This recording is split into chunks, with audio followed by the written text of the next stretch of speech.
நீங்க நுட்பமாக கவனிக்கணும். கர்நாடகாவை யார் ஆளுறா? பாரதிய ஜனதா, காங்கிரஸ். ரெண்டு எது?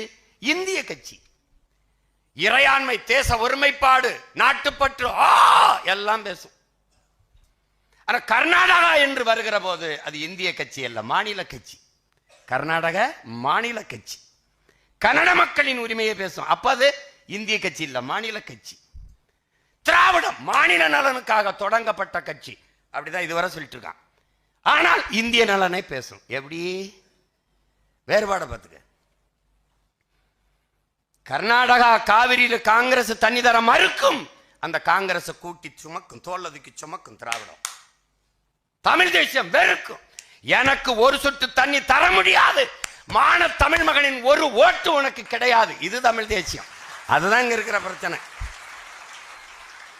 இங்க இருந்த ஐயா ஸ்டாலின் அவர்கள் காங்கிரஸ் வெற்றிக்கு அவன் வந்தால் தண்ணி தர மாட்டான் தெரியும், வந்தால் மேகதாத்துல அணை கட்டுவான் தெரியும். ஆனால் எப்படி நீங்கள் அங்க போய் கட்சியின் தலைவராக இல்ல, தமிழ்நாட்டின் முதல்வராக எப்படி நீங்க போய் வாக்கேட்டீங்க? அவனுக்கு அங்க இருக்கிற தமிழர்களை ஓட்டு போட சொன்னீங்க. யாருக்கு?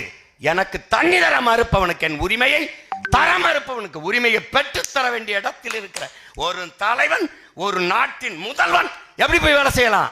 அதுதான் இது திராவிடம். எப்படி போய் வேலை செய்யலாம்? இது தமிழ் தேசியம். உனக்கு புரியுதுன்னு நினைக்கிறேன். போட்டு குழப்பிக்காத.